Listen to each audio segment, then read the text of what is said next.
আলহামদুলিল্লাহি রাব্বিল আলামিন। সালাতু ওয়াসসালামু আলা আশরাফিল আমবিয়া ওয়াল মুরসালিন ওয়া আলা আলিহি ওয়া আসহাবিহি আজমাইন। আউযু বিল্লাহি মিনাশ শাইতানির রাজীম। বিসমিল্লাহির রাহমানির রাহিম। শাহরু রমাদান আল্লাযী উনজিলা ফীহিল কুরআন হুদাল লিন-নাস ওয়া বায়িনাতিন মিনাল হুদা ওয়াল ফুরকান। সাদাকাল্লাহুল আযীম। বাংলাদেশ জামাত ইসলামী বরিশাল মহানগরীর ব্যবসায়ী বিভাগ কর্তৃক আয়োজিত বরিশালের সম্মানিত বিশিষ্ট ব্যবসায়ী বর্গের সম্মানে আজকের এই ইফতার মাহফিলের সম্মানিত সভাপতি, ব্যবসায়ী বিভাগের সভাপতি অধ্যাপক মোয়াজ্জেম হোসেন হাওলাদার, আমাদের মাঝে উপস্থিত প্রধান অতিথি, বরিশালের মাটি ও মানুষের প্রিয়জন, বাংলাদেশ জামাত ইসলামীর সহকারী secretary general advocate Moazzem Hossain Helal, মঞ্চভূমিষ্ঠ জামাত ইসলামীর বরিশাল মহানগর সেক্রেটারি জনাব মাওলানা মতিউর রহমান, মহানগরী কর্মপরিষদ সদস্য বরিশাল প্রেস ক্লাবের সম্মানিত সভাপতি জনাব আমিনুল ইসলাম, আমাদের এই প্রতিষ্ঠানের স্বত্বাধিকারী বরিশালের বিশিষ্ট ব্যবসায়ী, বরিশাল মেট্রোপলিটন চেম্বার অফ কমার্সের সম্মানিত সভাপতি জনাব নিজামুদ্দিন, অন্যান্য নেতৃবৃন্দ এবং সম্মানিত অতিথিবৃন্দ। সময় আমাদের হাতে খুব বেশি নেই। প্রধান অতিথি সভাপতি কথা বলবেন, মোনাজাত হবে। আমরা রমজান মাস অতিবাহিত করছি। আল্লাহ তাআলা আমাদের হায়াতে জিন্দেগিতে এই মাসটি আরো একবার দিয়েছেন, যে মাসের জন্য আমাদের প্রিয় নবী মুহাম্মদুর রাসূলুল্লাহ সাল্লাল্লাহু আলাইহি ওয়াসাল্লাম রমজান আসার আগে 2 মাস আগ থেকে এই মাস হায়াতে পাওয়ার জন্য আল্লাহর কাছে দোয়া করতেন। আমরা সেই দোয়াটা জানি, আল্লাহুম্মা বারিক লানা ফি রাজাব ওয়া শাবান ওয়া বাল্লিগনা রমাদান। আল্লাহ, তুমি আমাকে রমজান, শাবান এবং রজব মাসের বরকত দাও, আর রমজান পর্যন্ত পৌঁছার তৌফিক দাও। রমজানের বরকত কিন্তু আল্লাহ রাসূল চান নাই, পৌঁছতে চাইছেন এই মাসে, মানে এই মাসে পৌঁছতে পারলে অটোমেটিক্যালি বরকত আসছে। আমরা সর্বত এতটুকু জানি যে এই মাসে মারা গেলেও তার কবরের শাস্তিটা যে কয়দিন এই মাস পাওয়া যায় সেই কয়দিন বন্ধ থাকে। এই বরকতের মাস আমরা না চাইতেই আমাদের হায়াতে পেয়েছি। আল্লাহ তাআলা দরবারের জন্য শুকরিয়া আদায় করি, কালেমাতুশ শুকর, আলহামদুলিল্লাহ। সম্মানিত হাজিরিন, আমরা এই রমজানের রোজার ফজিলত, বরকত, রমজান মাসের একটা নফল ইবাদতের কতগুণ সওয়াব, ফরজ ইবাদতের কি মর্যাদা, ইফতারি, সাহারি, তারাবির কি মর্যাদা, তেলাওয়াতের মর্যাদা, এখানে যারা হাজির হয়েছি তারা সবাই জানি, দীর্ঘকাল পর্যন্ত আমরা শুনে আসছি। আল্লাহ রাব্বুল আলামিন আমাদের জন্য যত ধরনের ইবাদত দিয়েছেন, যা কিছু সৃষ্টি করেছেন, আমাদের জন্য যে খাবারগুলো হালাল করেছেন, এই প্রত্যেকটা বিষয়ের মধ্যে আল্লাহর একটা উদ্দেশ্য আছে। যে সমস্ত খাবারগুলো আমাদের জন্য হারাম, আপনি দেখবেন সেগুলো মানুষের চারিত্রিক বৈশিষ্ট্যের সাথে যায় না। এই ধরনের জিনিসগুলোকে আল্লাহ তাআলা আমাদের জন্য হারাম করেছেন। আল্লাহ তো হিসাব জানেন, একটা ছোট্ট ছাগলের গোশত বেশি হয় না একটা হাতির গোশত বেশি হয়, আল্লাহ ভালোভাবে জানেন। জানার পরেও আপনার আমার জন্য ওই হিংস্র প্রাণীটাকে হারাম করেছেন, আর এই পোষমানা প্রাণীটাকে হালাল করেছেন। এইগুলোর মধ্যেও আল্লাহর একটা নিদর্শন আছে। আল্লাহ বলছেন, লা আয়াতিল লিউলিল আলবাব। আমার এই সৃষ্টি জগতে আমার এই হালাল দেওয়া, হারাম দেওয়া, রোজা দেওয়া, নামাজ দেওয়া, কারোর জন্য রোজা মওকুফ করা, কারোর জন্য নামাজ মওকুফ করা, কোথাও নামাজ কমায় দেওয়া, কারোর জন্য হজ রাখা, কারোর জন্য যাকাত রাখা, এই সমস্ত নিজামের মধ্যে, সৃষ্টির মধ্যেই আমি আল্লাহ তাআলার একটা নিদর্শন রয়েছে জ্ঞানীদের জন্য।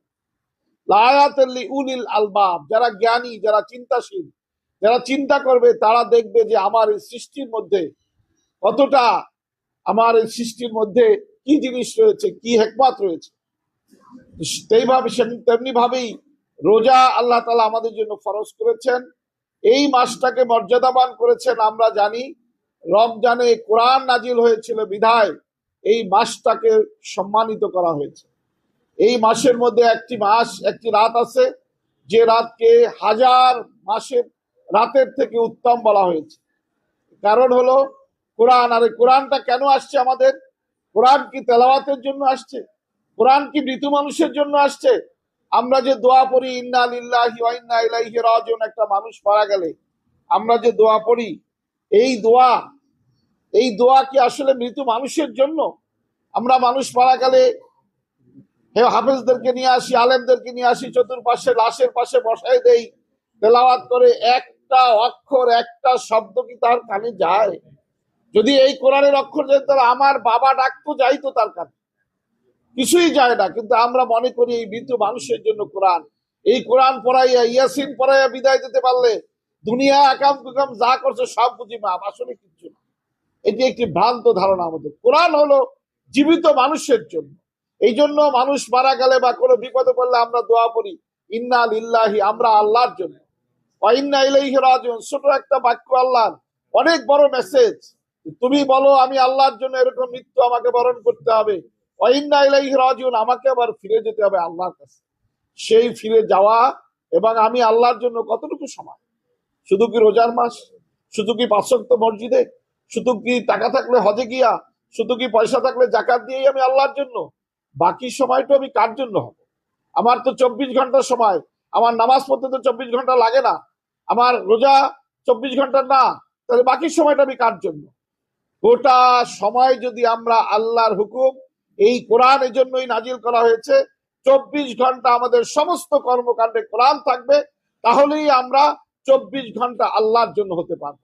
আপনারা ব্যবসা বাণিজ্য করেন, এই ব্যবসা বাণিজ্য যদি আল্লাহর হুকুমকে মেনে নৈতিকতা, সততা, দক্ষতাকে পরিচয় দিয়ে ব্যবসা করতে পারেন, আপনি একজন সফল ব্যবসায়ী হবেন। তেমন আল্লাহর কাছে দুনিয়ায় যা যা পাবেন, আখিরাতেও যা যা পাবেন। এই রমজান মাসে আপনারা যারা ব্যবসা বাণিজ্য করেন, আপনার সম্পদের একটা দায়িত্ব হলো জাকাত আদায় করা। এই সম্পদের মধ্য থেকে জাকাত দিতে হবে আল্লাহর নির্ধারিত নিয়ম অনুযায়ী। সময় কম, আমি সংক্ষেপ করতেছি, এই জন্য বেশি কথা বলার সুযোগ নেই। এই জাকাত আমরা অনেক সময় বিভিন্ন ভাবে আদায় করি। জাকাতটা মনে হয় যেন আমার কাছে আর একজনের একটা অনুকম্পার জিনিস। আমাদের পরিবার পরিজন, আত্মীয় স্বজন, এদেরকে এমন ভাবে দেওয়া হয় আমাদের সমাজে যে আমি তার প্রতি অনুকম্পা করলাম। জাকাত তো আমার দায়িত্ব আর একজনের কাছে পৌঁছে দিয়ে আসা। যে জাকাত পাওয়ার উপযুক্ত তার কাছে পৌঁছে দিয়ে আসা, এবং এই জাকাত দেওয়ার মাধ্যমে কোনোদিন আমার মনে এই রিয়া সৃষ্টি না হয়, এবার তোরে তো জাকাত দিয়ে পালছি আজীবন, সব শেষ, এই ধরনের রিয়া সৃষ্টি না হয়। সেজন্য জাকাতটা রাষ্ট্রীয় নিজামে আদায় করতে হয়। আমাদের রাষ্ট্রে যে সিস্টেম নাই।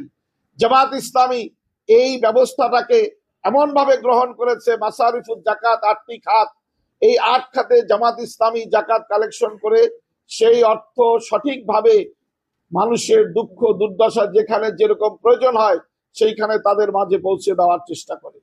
এই রমজান মাস, কোরআনের মাসে আসুন, আপনাদের জাকাতের একটি বড় অংশ জামাত ইসলামের এই ফান্ডে দিয়ে কি করি আমরা।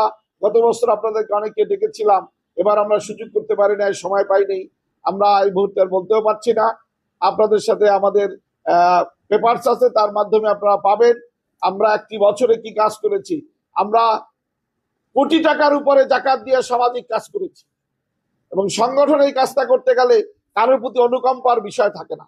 সেই জন্য আমরা আশা করব আপনাদের জাকাতের একটি অর্থ, যে অর্থ আপনাদের জন্য আদায় করা ফরজ, সেই ফরজিয়াতটা আপনারা আমাদের মাধ্যমে পরিশোধ করে দুস্থ, অভাবগ্রস্ত এবং সঠিক জায়গায় পৌঁছে দেওয়ার জন্য আপনারা ভূমিকা রাখবেন, আমাদের হাতে তুলে দেবেন। আমরা ইনশাল্লাহ এর হিসাব পাই টু পাই আপনাদের কাছে দিতে বাধ্য। যদি আপনারা কেউ দেখতে চান, দেখাতে পারবো আমরা ইনশাল্লাহ। সবাইকে ধন্যবাদ। আসসালামু আলাইকুম ওয়া রাহমাতুল্লাহি ওয়া বারাকাতুহু।